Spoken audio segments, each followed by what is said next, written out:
بسم اللہ الرحمن الرحیم الحمدللہ۔ آج ہماری تلاوت کا آغاز 16ویں پارے سے ہوا۔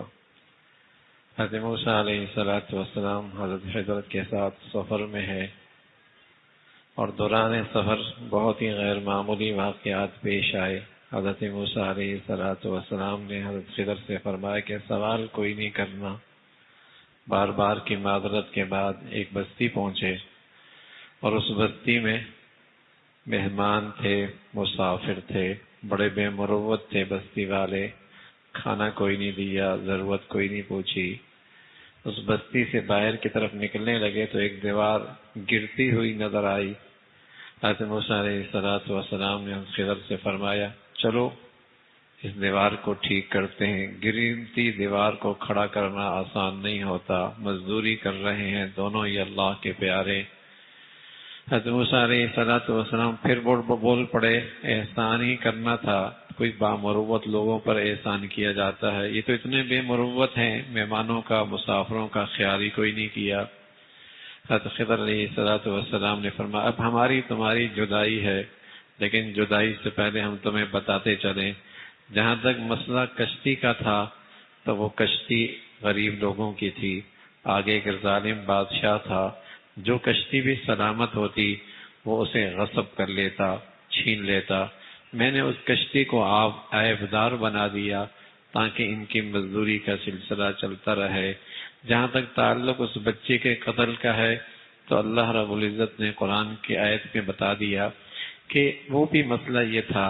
حضرت خضر علیہ السلام نے بتایا کہ اس بچے کے والدین بہت نیک تھے، فرما بردار تھے اللہ کے۔ یہ بچہ آگے جا کر ماں باپ کے لیے گمراہی کا باعث بننا تھا۔ اللہ رب العزت کی طرف سے حکم ہوا اسے راستے سے ہٹا دو، اللہ ان کو اس سے بہتر اولاد عطا فرما دیں گے۔ تو یہ وجہ بنی آج دنیا میں کوئی اولاد ماں باپ کے ایمان اور دین کے لیے خطرہ بنے، اسلامی عدالت، اسلامی حاکم کسی بچے کے قتل کی اجازت دے دے، اسلام میں اس کی کوئی گنجائش نہیں ہے۔ لیکن یہ واقعہ قرآن کے اندر موجود ہے، مسلمانوں کے لیے سبق ضرور ہے کہ ایمان اتنی قیمتی چیز ہے، ایمان اتنی بڑی دولت ہے، اولاد اس کے لیے خطرہ بنے تو اللہ کے پیارے نے اسے راستے سے ہٹایا اور اللہ کے حکم سے ہٹایا، اللہ کے حکم سے ہٹایا۔ پھر تیسری بات، جہاں گرتی دیوار کو کھڑا کرنا تھا تو اس کے پیچھے کچھ خزانہ تھا، یتیم بچوں کی وہ دیوار تھی، ان کے والدین مر چکے تھے، ان بچوں کا اس زمین کے اس دیوار کے نیچے خزانہ تھا۔ اللہ کی چاہت تھی کہ دیوار کھڑی کرو تاکہ یہ بچے جب جوان ہوں گے اپنا خزانہ خود سنبھال لیں گے۔ تو ان یتیم بچوں کے باپ کی خصوصیت کیا تھی؟ تو قرآن نے بتایا خصوصیت یہ تھی کہ ان کے ماں باپ بڑے نیک تھے، ان کے ماں باپ بڑے نیک تھے۔ ماں باپ نیک ہوں تو اللہ معاش کا انتظام اور اس کی حفاظت کا انتظام اللہ اپنے پیاروں سے کرا دیتا ہے، اپنے پیاروں سے کرا دیتا ہے۔ تو اس واقعے میں دو باتیں بہت بنیادی ہیں، ایک تو ایمان کی خاطر بچے کے قتل کرنا اور دوسرا ایمانی زندگی کی خاطر اللہ رب العزت نے اپنے پیاروں سے کہا کہ ان کی خزانے کی حفاظت کے لیے دیوار کھڑی کر دو۔ تو ایمان کی زندگی مفید بھی ہے اور کتنی بڑی دولت ہے کہ ایمان کی زندگی سے اولادوں تک اللہ رب العزت رزق کا مسئلہ، معاش کا مسئلہ آسان فرماتے ہیں۔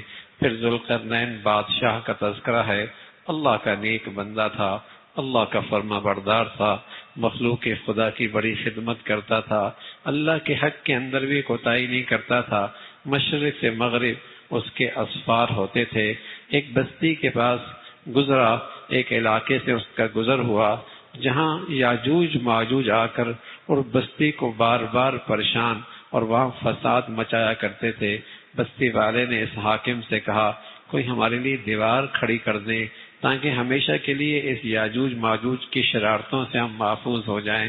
تو آپ نے ایک زوردار قسم کی دیوار کھڑی کر دی، لوہا پگھلایا، تانبا کے پگھلایا اور اس پر آپ نے آگ لگائی اور اس کے اندر ایک مضبوط دیوار کھڑی کر دی دو پہاڑوں کے درمیان، جہاں سے ان کا آنا ناممکن ہوا، چڑھنا بھی ناممکن ہوا۔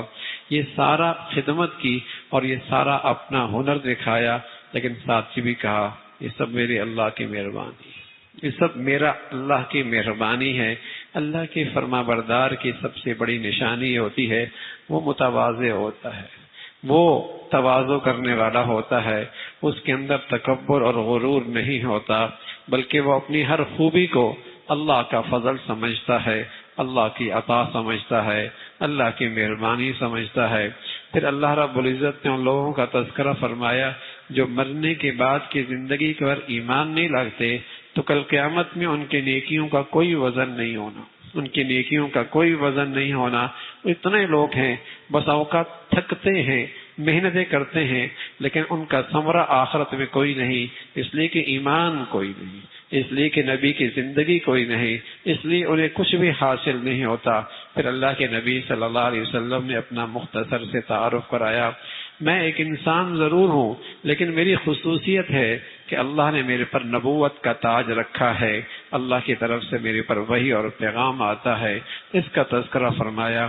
پھر سورہ مریم کا تذکرہ ہے جس کی ابتدا میں حضرت زکریا علیہ السلام کی دعا ہے، بوڑھے ہیں، بیوی بوڑھی ہے، اللہ سے کہتے ہیں اللہ میں کبھی بھی تیرے سے مانگنے میں مایوس نہیں ہوا اور نا امید بھی نہیں ہوا، اگرچہ میرا اور میری بیوی کا موسم اولاد کا نہیں، لیکن تیری رحمت سے کیا بعید ہے، تیری قدرت میں تو سب کچھ ہی ہو سکتا ہے۔ پورے ایمان اور یقین کے ساتھ اپنے اللہ سے فریاد کی۔ اللہ نے اسی بڑھاپے میں حضرت زکریا کو حضرت یحییٰ کی شکل میں بیٹا دیا اور اس کی خوبیوں کا جو انسانیت کے کمال کو پہنچے ہوئے تھے اس کا تذکرہ فرمایا۔ یہ بھی اللہ کی قدرت کا ایک غیر معمولی واقعہ ہے، لیکن اس سے بھی غیر معمولی واقعہ اس سے آگے ہے۔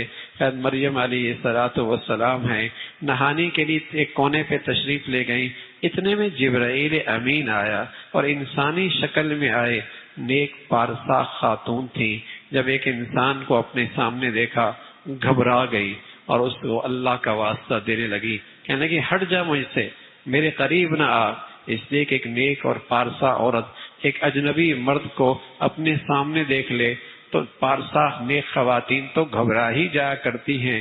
شرم و حیا اللہ نے مرد کے مقابلے میں عورت میں ویسے ہی زیادہ رکھا ہے، تو فوراً گھبرا گئی، اللہ کی پناہ مجھ سے دور ہو جا۔ حضرت جبرائیل نے بتایا میں انسان نہیں، میں اللہ کا فرشتہ، میں پیغام لے کے آیا، اللہ تجھے بیٹا دینے لگا ہے۔ حضرت مریم اور گھبرا گئی، میں کوئی غلط عورت نہیں ہوں، میرا تو شوہر بھی کوئی نہیں ہے، تو میرا بیٹا کیسے ہوگا؟ تو فرمایا ہوگا، ایسے ہی ہوگا، اللہ اپنی قدرت سے دیں گے۔ اور یوں پھونک ماری تو حضرت مریم علیہ السلام امید سے ہو گئیں، کچھ ہی عرصے کے بعد بیٹا ہوا، لیکن جب اولاد ہوئی تو پریشان سی ہو گئی کہ میری قوم کہاں مجھے مانے گی اور کہاں میری بات قبول کرے گی۔ حضرت مریم علیہ السلام اس گھبراہٹ میں تھی، اللہ رب العزت نے فرمایا تمہارا بیٹا ہونے لگا ہے، تو اللہ نے ایک درخت کے ایک کھجور کے درخت کی ٹیک لگا کر بیٹھ گئی، وہاں چشمہ جاری تھا، فرمایا تازہ کھجوریں کھاؤ، پانی پیو، اپنے طبیعت ٹھنڈی رکھو۔ اور پھر جب قوم کے پاس گئی، قوم نے وہ طرح طرح کی بولیاں شروع کر دی، برا بھلا کہنا شروع کر دیا، اے مریم، اے ہارون کے بہن، اور فلاں تیرے بھائی ایسے نہیں، تیرے ماں باپ ایسے نہیں، تو نے یہ کہہ کر دیا۔ پہلی شریعتوں میں خاموشی کا بھی روزہ ہوا کرتا تھا، اللہ نے حضرت مریم سے کہا آپ انہیں سے کہہ دیں کہ میرا روزہ ہے، اشارہ کریں میرا روزہ ہے، میں بات نہیں کر سکتی، اگر تم نے اپنے سوالوں کا جواب پوچھنا ہے تو اس بچے سے پوچھ لو، فاشارت الیہ، قوم اور زیادہ غضبناک ہوئی، مذاق کرتی ہو، حرکت یہ کر لی اور اٹھا کے بچہ لے کے آ گئی، اور پھر کہتی ہے اس معصوم بچے سے ہم جواب پوچھ لیں، سوال اس سے کر لیں، کیسی حرکت کر رہی ہو۔ اتنے میں حضرت عیسیٰ علیہ السلام بولتے ہیں اور بولتے بھی خوب ہیں، ابھی دودھ پیلے بچے ہیں، اور کہتے ہیں انی عبد اللہ آتانی الکتاب، پوری تقریر کر دی، اللہ کی شان ہے، اللہ ہے۔ جب حضرت مریم کی عفت اور پاک دامنی کا مسئلہ آیا تو اللہ نے اپنا نظام بدل دیا، کہ اس موسم میں بچے بولتے نہیں، لیکن چونکہ مریم کی عزت اور آبرو اور عفت اور پاک دامنی کا مسئلہ ہے تو اللہ نے فرمایا آج تو اس بچے کو بولنا ہوگا، اور حضرت عیسیٰ کو حکم دیا تم بولو، اور بولے اور کہنے لگے میں تو اللہ کا نبی ہوں اور میں تو اللہ کا پیغمبر ہوں اور والدین کا فرما بردار ہوں۔ اپنی خوبیاں جو اللہ نے انہیں عطا فرمائی تھی اس کا تذکرہ فرمایا تو اللہ نے بتایا یہ ہے عیسیٰ علیہ الصلوۃ والسلام جن کی دعوت اور پیغام یہ ہے کہ اللہ ہی رب ہے، میرا بھی اور سارے انسانوں کا رب وہی ہے، اسی کا تذکرہ فرمایا۔ پھر حضرت ابراہیم علیہ الصلوۃ والسلام کا تذکرہ، اللہ کے بڑے سچے نبی، باپ نافرمان، باپ مشرک، باپ توحید سے بہت دور، لیکن باپ کی عزت کا احترام کا خیال باوجود ہے کہ وہ مشرک ہیں پھر بھی خیال کر رہے ہیں، اور بہت پیارے انداز سے یا ابتی، اے ابا جان تم کس کی پوجا کر رہے ہو جو نفع نہیں دیتا، نقصان نہیں دیتا، فائدہ نہیں پہنچا سکتا، سن نہیں سکتا، کس کی پوجا کر رہے ہو؟ میں اللہ کا علم لے کے آیا ہوں، سچائی کے ساتھ آیا ہوں، شیطان کے راہ پہ مت چلیں، جہنم کا راستہ ہے، میں آپ کو جنت کا راستہ، فرما برداری کا راستہ بتا رہا ہوں۔ باپ غضبناک ہوا، ابراہیم باز نہ آیا، پتھروں سے سنگسار کر دوں گا، پتھروں سے سنگسار کر دوں گا۔ ابراہیم علیہ الصلوۃ والسلام کہنے لگے میں آپ سے اپنے اللہ سے معافی مانگوں گا، اللہ آپ کو ہدایت دے دے۔ نکل گئے وہاں سے۔ پھر حضرت اسماعیل علیہ الصلوۃ والسلام کا تذکرہ فرمایا، یہ بھی اللہ کے بڑے پیارے ہیں، اور یہ اللہ کے جتنے پیارے ہیں انہیں اپنے گھر کی بڑی فکر ہوتی تھی۔ وَكَانَ يَأْمُرُ أَهْلَهُ بِالصَّلَاةِ وَالزَّكَاةِ، یہ اپنے گھر والوں سے کہتے ہیں، نماز کی تلقین کرتے ہیں، زکوٰۃ کی تلقین کرتے ہیں، یہ اللہ کے بڑے پیارے ہیں۔ اللہ کا ہر پیارا، اللہ کا ہر نبی، اللہ کا ہر محبوب بندہ، اسے اپنی اولاد کی نیکی کی بڑی فکر ہوتی، اسے اپنی اولاد کی نیکی اور فرما برداری کی بڑی فکر ہوتی ہے، اسی کا تذکرہ فرمایا۔ پھر انبیاء کا تذکرہ کیا، فرمایا ان کے پیچھے آنے والے وہ پھر نمازیں ضائع کرنے لگ گئے، اپنی خواہشات پہ چلنے لگ گئے۔ ہاں جو توبہ کر لے، اللہ کا بن جائے، اللہ اسے سب معاف کر دیں گے، اسی کا تذکرہ فرمایا۔ کفار اللہ کے نبی صلی اللہ علیہ وسلم سے کہتے تھے کہ دیکھو ہم دنیاوی لحاظ سے تم سے بہت اچھے ہیں اور ہماری بڑی اکثریت ہے اور ہمارے بڑے تعلقات ہیں اور ہماری محفلوں کی شان ہی کچھ اور ہے اور آپ کے پاس تو کچھ بھی نہیں، اگر آپ ہم سے بہتر ہوتے تو آپ کی یہ حالت نہ ہوتی اور ہماری یہ حالت نہ ہوتی۔ تو اللہ رب العزت نے فرمایا بہت سارے ساد و سامان والے اس سے پہلے اللہ کے نافرمان گزرے ہیں، بتائیے ان کا انجام کیا ہوا، ان کی پکڑ کیسے ہوئی، ان کا اللہ کا عذاب ان پر کیسے آیا۔ جو دنیا پرست ہوتا ہے نا، اس کے ہاں عزت کا معیار، شرافت کا معیار، کامیابی کا معیار، بلکہ علم کا معیار کیا ہوتا ہے؟ دنیا اس سے زیادہ کما سکے، دنیا اس سے کما سکے، اسے کہتے ہیں یہ بڑا پڑھا لکھا ہے، یہ بڑا سمجھدار ہے، یہ بڑا معزز ہے، یہ بڑا شریف ہے۔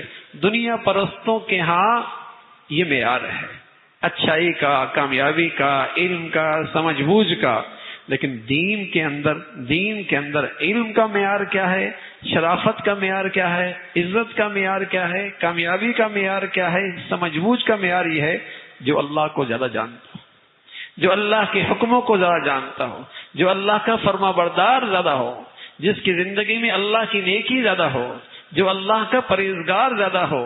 اسلام میں علم والا اسے کہتے ہیں، اسے پرہیزگار کہتے ہیں، اسے عزت دار کہتے ہیں، اسے کامیاب کہتے ہیں۔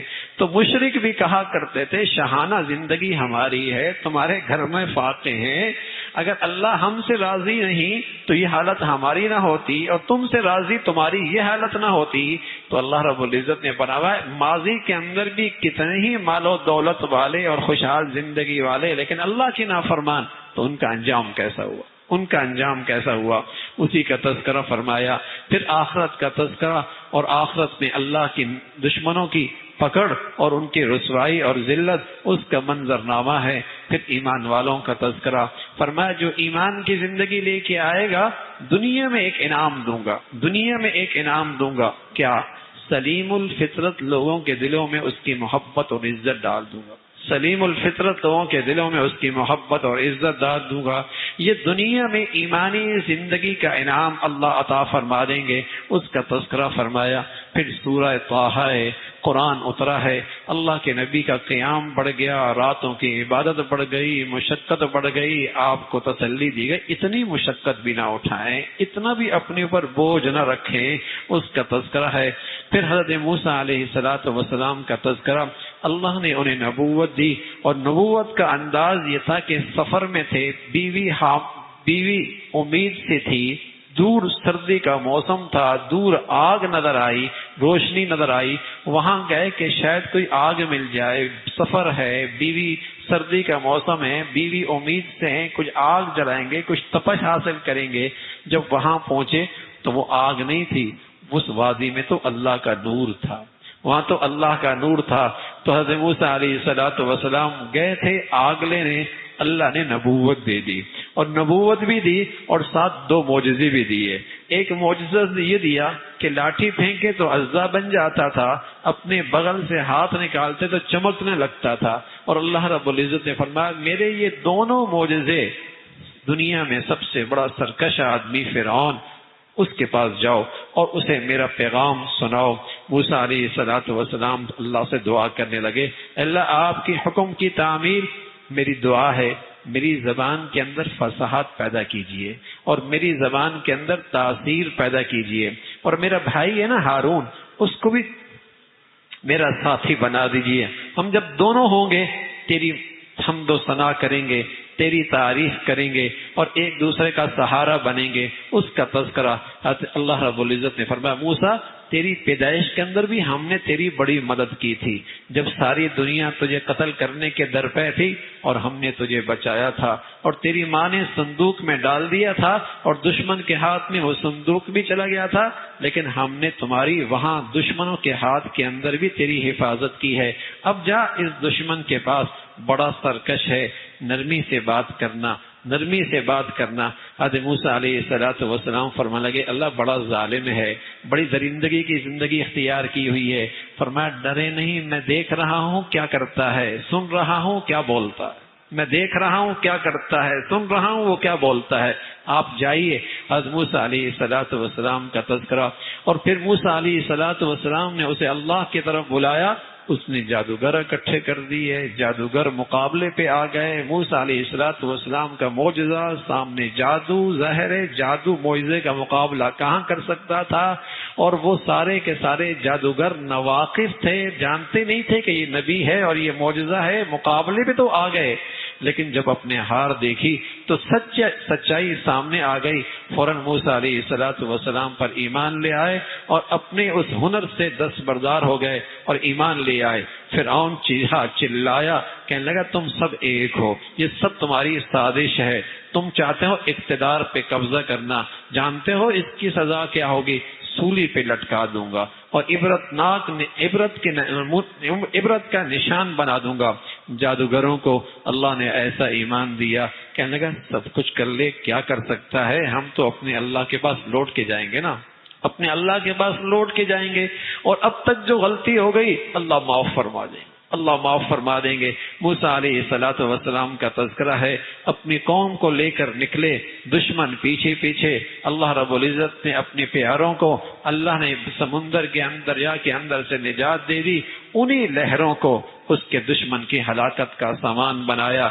اللہ اللہ ہے بھائی. آگ ہے تو کسی کے لیے حفاظت ہے، کسی کے لیے ہلاکت ہے. سمندر اور دریا ہے تو کسی کے لیے نجات اور حفاظت ہے اور زندگی کا معاش ہے، اور یہ کسی کے لیے تباہی اور بربادی ہے. یہ ساری مخلوق اپنی ذات میں کچھ نہیں، اللہ چاہے تو اس میں نفع رکھ دے، اللہ چاہے تو نقصان رکھ دے، اللہ چاہے تو اس میں زندگی رکھ دے، اللہ چاہے تو اس میں موت رکھ دے. ہے اللہ کے ہاتھ میں، اس کے اختیار میں. اس کا تذکرہ موسیٰ علیہ السلام کا. اللہ نے آپ کو کتاب دی، تورات دی. ادھر پیچھے سامری منافق تھا جو آپ کے ساتھ رہتا تھا. پیچھے اس نے لوگوں کو، آپ کی قوم کو بت پرستی کے اندر مبتلا کر دیا. حضرت موسیٰ علیہ السلام واپس تشریف لائے، اپنی قوم کا یہ حال دیکھا، بڑے ناراض ہوئے. بھائی ہارون پر بھی ناراض ہوئے اور اس سامری کے لیے بد دعا فرمائی اور اسے ایک ایسی بیماری لگی جو اسے چھوتا اسے بھی سخت بخار ہو جاتا تھا. تو ہوا کیا, کوئی اس کے قریب ہونے کے لیے تیار نہیں, اور خود وہ تڑپتے تڑپتے مر گیا, تڑپتے تڑپتے مر گیا. اس سامری اور منافق کی یہ سزا ذکر ہے, اس کا تذکرہ فرمایا. پھر موسیٰ علیہ الصلوۃ والسلام کا تذکرہ, اللہ رب العزت کا وہ غلطی ہوئی, اللہ سے معافی مانگی, اس کا تذکرہ. پھر اللہ نے ایک قانون بتایا اور ایک ضابطہ بتایا. قانون اور ضابطہ یہ بتایا کہ جو شخص بھی ہماری ہدایت سے اعراض کرے گا, کوئی بھی شخص, امیر غریب, شہری دیہاتی, مشرق مغرب شمال جنوب کا کوئی بھی ہو, جو ہماری دی ہوئی زندگی سے اعراض کرے گا, ہم اسے کیا کریں گے؟ گاڑی لے لیں گے, کوٹھی لے لیں گے, بنگلہ لے لیں گے, گھر لے لیں گے, صحت لے لیں گے, نعمتیں لے لیں گے؟ نہیں. فرمایا ہم اس کی زندگی تلخ کر دیں گے. اس کی زندگی میں سکون نہیں ہوگا, اس کی زندگی میں چین نہیں ہوگا, اس کی زندگی میں چین نہیں ہوگا. اس لیے میرے عزیزو, روئے زمین پہ جس شخص کو دیکھو وہ اللہ کا نافرمان اور باغی ہے, تو یقین کر لو اس کے اندر سکون نہیں, اس کے اندر سکون نہیں ہے. چاہے وہ کروڑوں کی گاڑی میں ہو, اور چاہے وہ اربوں کے کوٹھیاں اور بنگلوں میں ہو, اور چاہے وہ جھونپڑی کے اندر ہو, لیکن اللہ کا نافرمان ہے اور اللہ کی دی ہوئی زندگی سے دور ہے, اس کی زندگی میں سکون نہیں ہو. اس لیے آج دنیا میں نشہ آور دواؤں کا استعمال سب سے زیادہ ہے.